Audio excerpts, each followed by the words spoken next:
Hello everybody, and welcome back. Figured it was only appropriate after I make a positive video, I need to make a negative one, right? Nah, I'm kidding. This isn't just a joke, this comes from the heart. It's been very heartwarming to me to see the amount of criticism and supported conversation for talk about Season 4 than I think I've ever seen about any DRG update before. The naysayers are still there, will just helplessly spam, it's free content, what are you complaining about, just because it's not content you want doesn't mean it's not content. It's an endless echo chamber of deep-throating that's never productive. But like I said, I've seen a lot more support for valid criticism of this update than I've seen ever in the past. So I figured I'd throw my hat in the ring again and be negative about everyone's favorite video game instead of gushing happiness all over everything. The main sentiment that I'm seeing for this update, that it goes beyond myself, even though I agree with it, is that it's just kind of disappointing for how long the wait between seasons is, and the amount of content that's coming out is lacking. And that's the most apt description I can put towards it. Now to elaborate on that from my own perspective, I started playing this game a couple of weeks after Update 24 came out. This was late May in 2019. Now to go over some of the updates that came out shortly before Update 24, and more specifically, more notably, the months that they came out in. November, the year prior, was Update 19. So 5 updates had happened between November and May. November's update was a deeper progression system with more gear options. The next update, 20, obviously, was in December, which added upgrades to Bosco and save game recovery. In February, the year after, we had difficulty 2.0, new enemies, weapon mastery, weapon skins, and more mods added on the gear. And also in February was the anniversary celebration, which was a smaller update. The very next month in March was update 23, which added another update with gear mods and new enemy types. And then the update before I started playing was update 24, which added new grenades to every class, taking them from all having default HE grenades to all having 3 grenade choices. Pickaxe modifications, and more enemies still. From there we go all the way out to September of the same year for Endgame Part 1, and then November for Endgame Part 2. Part 1 contained a lot more content, but I'll be generous and lump them together to say it takes all the way out to November. So to simplify it, in a 6-month window, we got deep dives, matrix cores, overclocks for all weapons, cosmetic cores, and the lost crates and helmets, as well as all of the vanity beers in the bar. Now you compare that to where we're at today, where it takes 6 months for us to get one new event, a performance pass, and some quality of life changes. Obviously this is all free content, and anything that's free is beyond complaint, right? Well, not really. I don't think so. I just want to understand why over the last couple of years we've gone from having an update nearly every month to less content than a single monthly update every 6 months. There's plenty of valid explanations for why this is, so I just want to have one. Is it a lack of investment in the IP, running out of ideas, or just trying to wrap the game up and bring it to a close? But the fact that they transitioned from a monthly update formula to a seasonal update formula to do more thematic things really kind of didn't accomplish anything, because now 2 seasons are spent on a single theme, so why not just have 1 season a year? I know that's contrary to the industry standard, which is seasons lasting less than a year, but honestly, why not just put more development time into a yearly Deep Rock Galactic update? Because as it stands right now, waiting 6 months for these updates isn't really accomplishing anything. I understand that to make an entire theme, it takes a longer period of time to develop it, but the theme that is being added to the game is equivalent in content density to something that would take 6 weeks in 2019.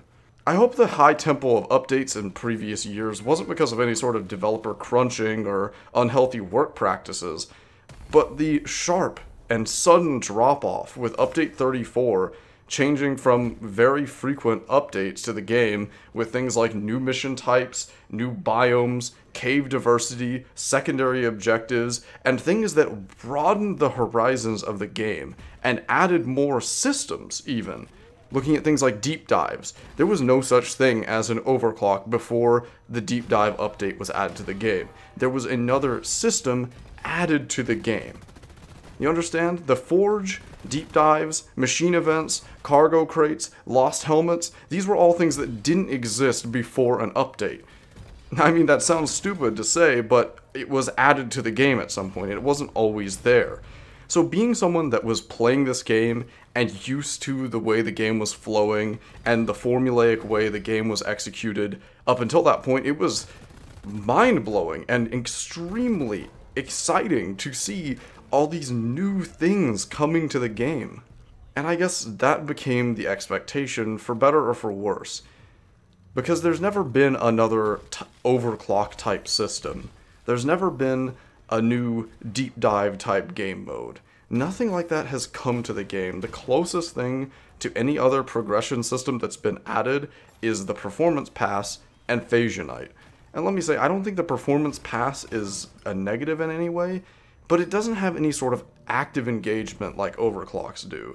When you think of overclocks, you think of doing the deep dives, doing the weekly core hunt, infusing blank cores, doing machine events. All of those things play into the overclocks. It's a nuanced system. It's not incredibly complicated, but there's some depth to it.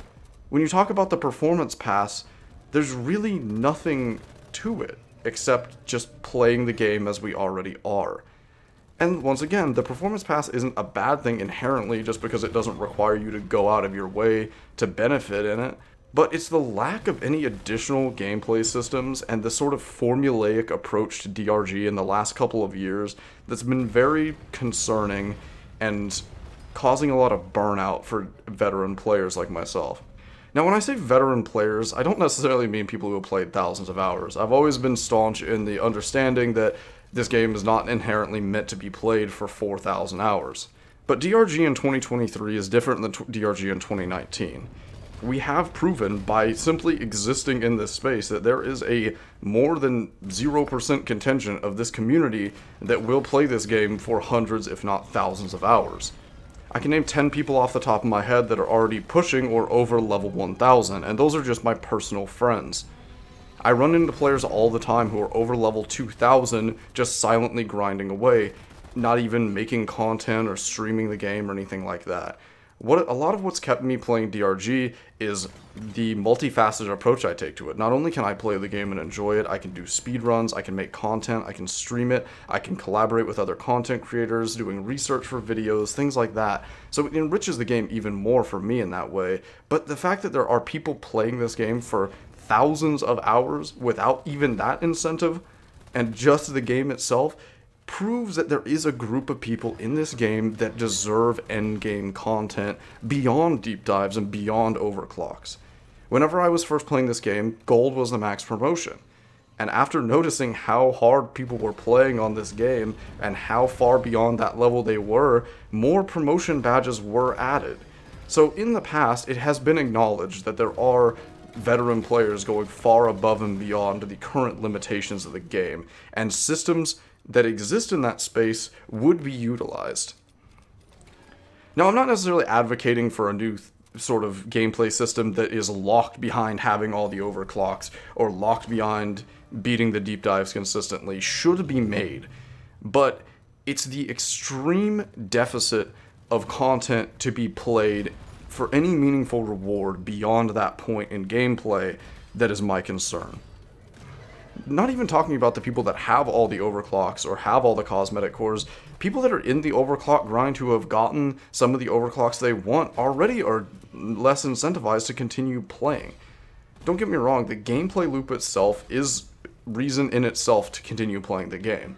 Living proof of that. I was level 400, I believe, before overclocks and deep dives were even added to the game. So I was still going strong before these subsystems were even in place. But that doesn't mean that more systems shouldn't be added to the game, and there shouldn't be things to strive for people who have completed all of the endgame content. The way that the Performance Pass is implemented somewhat accomplishes this goal in that you continue to have to come back to the game, you can't just buy all the new stuff, but at the same time there's not really anything to do other than continue playing the same content we have been to complete that new Performance Pass. And that's why Season 4, I feel like, has really come to such a boiling point for so many people, is because they're looking at the content coming in Season 4, and it's not doing anything to introduce any sort of variance to what they're already playing. They've waited 6 months for an update that essentially only adds another mini-boss to the game and maybe jet boots. In a vacuum, these things are cool, but they really don't shake the game at a foundational level or give any sort of freshness to people that have been playing for years or even just 6 months. Veteran players aren't just people that have played thousands of hours, like I said. Even someone who's played 100 hours but just doesn't really care about the overclock grind or all of those checkboxes to complete at the end of the game is out of content after they finish their first deep dive. Should the game be tailored to cater towards every specific subset of players? I don't think so, mainly because I'm one of those subsets. But the worry that I've reached in the last couple of years watching Season 2 and 3 and 4 now coming out is that everything is now formulaic. There's no more breaking the mold. There's nothing out of the ordinary. Everything is within painted lines. Season 1 and 2 I give a pass to because they introduce new weapons, a significant amount, and overclocks, which does enrich the gameplay experience. But looking at additional content added in Season 2, we see everything that fits within the lines. New mini-bosses, new performance passes, then Season 3 comes out 6 months later, which lacked what made Season 2 acceptable, which was all the new weapons and the varied gameplay that came with them. Season 3 was just mini-events. The meteorites and the plague spikes are not fundamentally different. They're just small events that occur in missions. The grenades are interesting, but they don't fundamentally change anything with the game or the progression. They're just another thing to mess with. And now Season 4 is even more depraved in that way, where it's just mini-events. There's not even grenades or any sort of flexibility added to the player in a predictable way. The closest thing we have to anything that shakes up the game system is the random beer. And the fact that I'm so obsessed with the random beer like I am speaks volumes to how starved for content we are. To circle back to what I said at the beginning, obviously all of these updates are free. We are entitled to nothing beyond the base game. But if the game's going to continue to be developed and the developer's going to pour their time and their heart and their soul into it, we should at least be vocal about the fact that we want it to go in a different direction. Because as much as I want the developers to make what they want to make, I just don't see the same passion in the content that's coming out in Season 3 and Season 4 as I saw for my first 4 years playing DRG. Something is different now. Whether that's just because they're getting ready to put the game on maintenance mode, put it to bed, and move on, or because they're working on something huge behind the scenes that's going to trump everything that's ever been added to the game, I can't tell you that. But a little more open communication on the topic would be good, because as it stands right now, we can't tell if this is what they think we want, or if they're just gritting their teeth and staying silent to surprise us with something good later down the line. The cynical part of me wants to say they're just kicking the can along to sell more DLCs, but having played this game and interacted with these developers for as long as I have, I don't want to believe that that's true. I will believe anything else before I think that is the case. Especially since they reworked the most recent cosmetic DLC after people said it didn't look good. Cynical side says that's just to sell more copies, but once again, I think on a fundamental level, there's something behind the way the game is trending right now. Whether it's because Season 5 and 6 are going to be the biggest they've ever made, dwarfing even the deep dives being added to the game, or because they have a new game coming out in a couple of months. It's impossible to say, but I've also been straight up ghosted whenever I asked for interviews over the past couple of years. Whether that's because I've been vocally critical of the game in the past or not is hard to say. I guess the point of everything that I'm saying here is that if you're vocally protesting against the lack of content in Season 4, don't be discouraged by people telling you that you should just bite your tongue and enjoy the free content. Because free content that doesn't do anything to enhance the game for you, or a majority of the player base that shares your opinion, is content that would be better off not being made and have something else be made instead.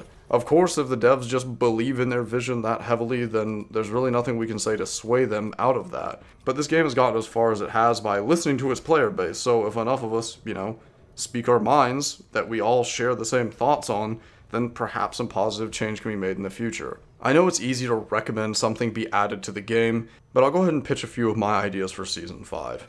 One of the fundamental quality of life changes I'd like to see added to the game would be some more unique events in the caves that are persistent and not aligned with any specific season.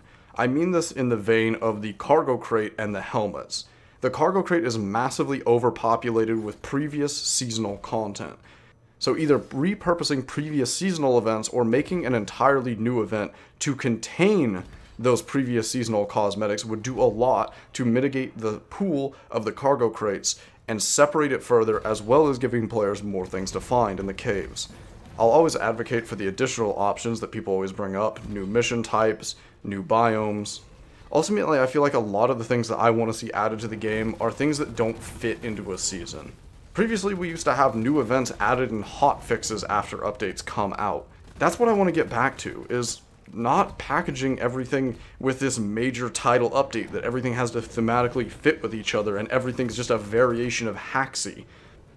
I don't know if you've noticed, but the video that's been playing in the background is every piece of content being added in Season 4.